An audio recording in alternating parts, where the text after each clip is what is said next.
నమస్కారం కృష్ణారావు గారు. ఐవేఆర్ టాక్స్కి పునఃస్వాగతం. మన ఎపిసోడ్స్లో ఎవ్రీ టైం ఎలక్షన్స్ వచ్చినప్పుడు, అంటే అంత ముందర లాస్ట్ ఇయర్ పార్లమెంట్ ఎలక్షన్స్, అంత ముందర ఈ ఎలక్షన్స్ అన్నింటిలో కూడాను మనం ఒక విషయాన్ని తేటతెల్లంగా ఖండిస్తూనే ఉన్నాము. దీనికి ఒక విధమైనటువంటి పరిష్కారం కావాలని ఈరోజు కూడా ఎదురు చూస్తూనే ఉన్నాం. అది ఉచితాల మీద. ఈ ఉచితాలు ఏ విధంగా సమర్థనీయం అని దాని మీద పెద్ద క్వశ్చన్ వేసి మీ వ్యూ పాయింట్ చెప్పారు. ఇది చాలా మటుకు తగ్గించుకోవాలి. మరి కేంద్రంలో బీజేపీ ప్రభుత్వం అంత ఎక్కువ ఇవ్వట్లేదన్నారు, కానీ మళ్ళీ ఇప్పుడు ఢిల్లీకి వచ్చేటప్పుడు కొంచెం రిలాక్సేషన్ చేసినప్పటికీ మిగిలిన రాష్ట్రాలన్నీ కూడాను మాకు కూడా ఇవ్వకూడదా అనేటువంటి ఒక అంశం అయితే వస్తుంది. ఈ ఉచితాల మీద రీసెంట్గా సుప్రీంకోర్టు వ్యాఖ్యానించింది. అసలు ఎటుపోతోంది ఏమిటి ఇదంతా? ఐ థింక్ ఏదో టర్మ్ వాడేది, దాని గురించి మీరు ఎక్స్ప్లెయిన్. పారాసైట్స్ అని చెప్పేసి. సో దీని మీద I think it is going in a right direction with your thinking and process.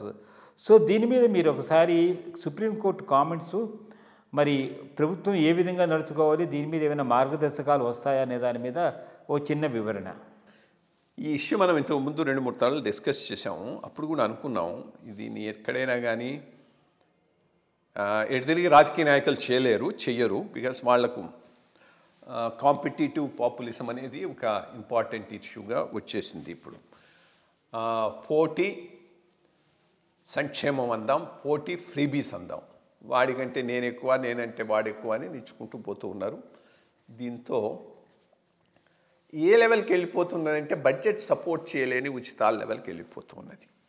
So దీనిని నియంత్రించాలంటే ఏదో ఒక లెవెల్లో సుప్రీంకోర్టు కానీ లేకపోతే ఎలక్షన్ కమిషన్ కానీ ఎంటర్ కావాల్సిన అవసరం ఉందని మనం డిస్కస్ చేసుకున్నాం. ఈరోజు సుప్రీంకోర్టు యాక్చువల్గా ఇంకొక కాంటెక్స్ట్లో మెన్షన్ చేసింది. దీని మీద ఎవడైనా పబ్లిక్ ఇంట్రెస్ట్ లిటిగేషన్ వేసి సుప్రీంకోర్టు మెన్షన్ చేసి దీని మీద ఒక గైడ్ లైన్ ఇచ్చుంటే బాగుండేది.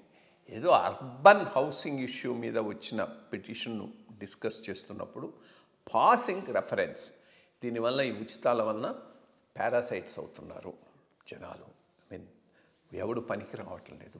పనికి రాకపోతే ఎకానమీ ఏమవుతుంది, లేజీగా తయారవుతున్నారు, ఎకానమీ దెబ్బతింటుందనే పాయింట్ని తీసుకొచ్చారు. బట్ ఇది కాస్త ముందుకు తీసుకుపోవాల్సిన అవసరం అయితే ఉన్నది. ముందుకు తీసుకుపోవటం ఎట్లాగంటే, ఇట్లా పాసింగ్ రిమార్క్ కాకుండా సుప్రీంకోర్టు ఏదో దీంట్లో సోమోటో కానీ ఏదైనా పబ్లిక్ ఇంట్రెస్ట్ లిటిగేషన్లో కానీ ఒక broad direction to election commission ఇవ్వగలిగితే అప్పుడే కానీ ఇది ఒక క్లోజ్ కాదు. లేకపోతే ఇది ఇట్లాగే కంటిన్యూ అవుతుంది. ఏమని నేను మొదటి నుంచి చెప్తుంది ఒకే ఒక main point, manifesto budgeting insist చేయాలి. మేనిఫెస్టో బడ్జెటింగ్ ఇన్సిస్ట్ చేసి అది లేనిది మేనిఫెస్టో ఇవ్వటానికి లేదు అని కనుక చెప్తే everything will fall in line. అప్పుడు ఏం చేయాలి? నువ్వు ఏదైతే ప్రకటిస్తున్నావో దానికి ఎక్కడి నుంచి డబ్బులు తెస్తాననేది చూపెట్టాలి. With reference to budget. నీకున్న బడ్జెట్ ఏంటి, ఇప్పుడు ఎంతవరకు ఖర్చు అవుతుంది, ఏది కట్ చేసి ఏది ఇస్తావు, ఆ పాయింట్ చెప్పండి.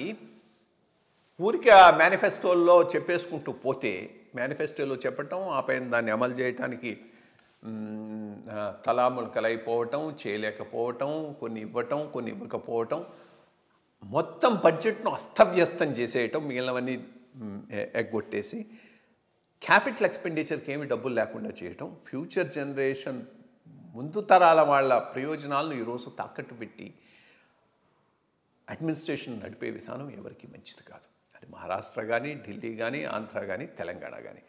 సో దీనికి ఐ థింక్ సుప్రీంకోర్టు ఇంకొంత ఇనిషియేటివ్ తీసుకొని స్పెసిఫిక్ డైరెక్షన్స్ ఇచ్చి ఎలక్షన్ కమిషన్ను బడ్జెటింగ్ ఆఫ్ మేనిఫెస్టోని ఇన్సిస్ట్ చేయమంటే కానీ ఈ ఇష్యూకి పరిష్కారం రాదు. లేకపోతే ఇది ఇట్లాగే పోతూ ఉంటుంది.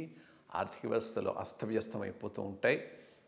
దాని మీద కంట్రోల్ లేకుండా పోతుంది. పాలిటీషియన్స్ కూడా, ప్రతివాడు పాలిటీషియను అధికారంలోకి రావాలనే ఉంటాడు. కాబట్టి ఆ రోజు ఏదైనా చెప్పడానికి రెడీగా ఉంటాడు. తలదీసి పెడతానని కూడా చెప్తాడు.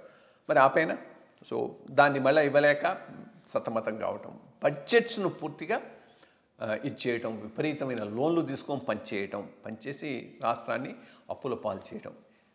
తెలంగాణలో జరిగింది అదే కదా. తెలంగాణలో సర్ప్లస్ బడ్జెట్ ఉన్నటువంటి రాష్ట్రాన్ని ఈరోజు పనికిమాలిన, ఆర్థికంగా పనికిమాలిన రాష్ట్రంగా తయారు చేసింది లీడర్షిప్.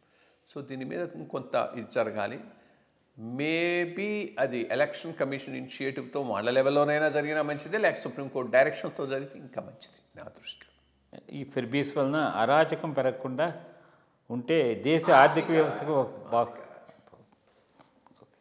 నమస్కారం అండి, మీ ఒపీనియన్ చెప్పినందుకు.